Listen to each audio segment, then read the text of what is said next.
Olá, sejam muito bem-vindos. Vamos começar com uma provocação. E se a cura não fosse uma jornada longa, cheia de etapas?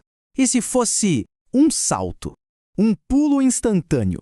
É sobre essa ideia que é bem fascinante que a gente vai mergulhar hoje. Uma ideia que começa lá no mundo subatômico e vem parar aqui dentro, na nossa própria mente. Pois é. Pensa nisso. E se a recuperação não fosse aquela escada que a gente sobe degrau por degrau, sabe? Mas sim um elevador que leva a gente direto para o topo. É uma ideia muito poderosa, né? Desafia tudo o que a gente acha que sabe sobre tempo, sobre biologia. Olha só essa comparação. De um lado, a recuperação linear, que é o que a gente está acostumado, um processo mais mecânico, passo a passo, que leva tempo. Do outro lado, o salto quântico, uma mudança que acontece agora, imediata, uma descontinuidade total. É a diferença entre consertar uma máquina peça por peça e, sei lá, trocar o sistema operacional dela de uma vez só. Tá, mas para entender como uma coisa dessa seria possível na gente, a gente precisa dar um passo atrás e começar com uma analogia que vem lá da física quântica. É a base de tudo, então vamos ver como essa ideia se constrói. E agora a gente entra na parte interativa, nossa primeira pergunta para testar a intuição. Dá uma lida com calma nas opções. Se quiser, é uma boa hora para pausar e pensar um pouquinho em qual seria a resposta, tá? Vou dar um momento. E aí, já tem um palpite? Isso aí! A resposta certa é a D. O que define o salto quântico é justamente essa coisa meio mágica, instantânea. O elétron não viaja de um ponto a outro. Ele simplesmente some de um lugar e, pá, aparece no outro.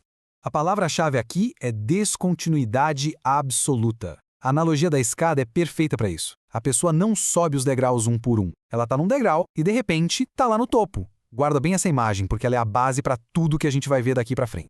Ok, a ideia é legal, mas como é que um conceito tão esquisito do mundo dos elétrons pode ter a ver com o nosso corpo, com o nosso cérebro? Bom, a ponte entre esses dois mundos é um conceito da biologia que talvez muita gente já conheça, a neuroplasticidade. Vamos para a nossa segunda pergunta. Como é que essa capacidade do cérebro de se reorganizar, de mudar, se conecta com essa ideia de uma transformação rápida? Pensa um pouco, pode pausar de novo para analisar com calma. E a resposta é a letra A. O pulo do gato está nessas palavras, rapidamente e sob forte impacto emocional.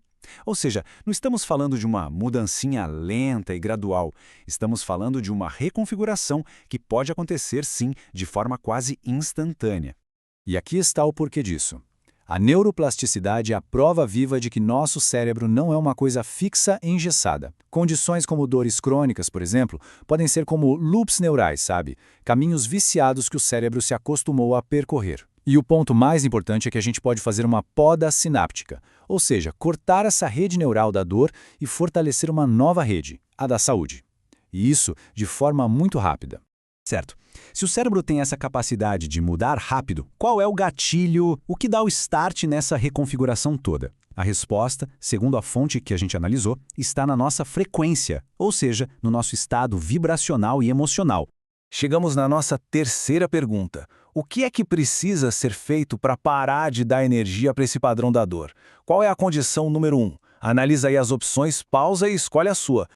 Exatamente. A chave de tudo é mudar a frequência, mudar o estado emocional. Não é sobre esperar, não é sobre reprimir e muito menos sobre focar na dor. É sobre mudar a sintonia interna mesmo. E olha só a mecânica por trás disso, de acordo com o modelo que a fonte apresenta. O pensamento envia o sinal, é como uma carga elétrica. Só que é a emoção, a carga magnética, que de fato atrai a experiência para a nossa realidade. E nesse contexto, a gratidão seria a emoção mais poderosa de todas, porque ela manda para o corpo o sinal de que a cura já aconteceu. É como agradecer por um presente que já está na sua mão, sabe? Bom, agora a gente vai para a parte prática. Como é que a gente aplica isso? A fonte descreve tanto uma técnica específica quanto algo talvez até mais importante, uma mudança fundamental na nossa identidade, em quem a gente acredita ser. E aqui vai a pergunta sobre a técnica. O que é que realmente empurra a energia para esse salto? Qual é a combinação de fatores que faz a mágica acontecer? Vamos lá, pausa aí e escolhe a melhor resposta. A resposta é a A. A técnica não é uma análise fria, nem ficar repetindo frase como um robô. É a combinação poderosa de uma imagem mental muito clara com um sentimento intenso. elevado, sentindo a realidade da cura no agora, no presente. E aqui estão os passos, bem práticos. Primeiro, uma intenção clara. Segundo, elevar a emoção, principalmente a gratidão. Terceiro, visualizar o resultado final, não o caminho para chegar lá. E o quarto, que talvez seja o mais desafiador de todos, é sustentar essa nova identidade, essa nova realidade, mesmo depois de abrir os olhos e voltar para o dia a dia. E chegamos à nossa última pergunta e talvez a mais importante. Por que a forma como a gente se enxerga é tão crucial nisso tudo?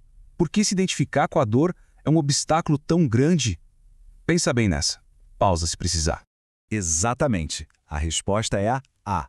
Se uma pessoa se observa o tempo todo como alguém que está doente, ela está usando a própria energia para manter o elétron, ou seja, a sua realidade, naquela órbita antiga. Ela fica ancorada no problema. E esse slide aqui resume tudo de forma brilhante. Existe uma diferença gigantesca entre ser o buscador, que está sempre procurando a cura e com isso acaba reforçando a realidade da busca, e ser o observador curado, que já é a cura. Essa pessoa vive a partir do estado de saúde e não em direção a ele. É uma mudança de identidade completa. E essa frase resume a essência de toda essa nossa exploração. A cura não é um destino lá na frente, no futuro. É uma frequência, um estado de ser que está disponível aqui, agora. A escolha é em qual frequência a gente vai se sintonizar. E é com essa pergunta que a gente termina. Uma pergunta que não é para ser respondida aqui para a gente, mas para cada um levar para reflexão.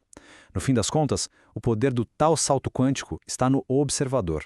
A grande questão é quem está observando a realidade de cada um e o que essa pessoa está escolhendo ver.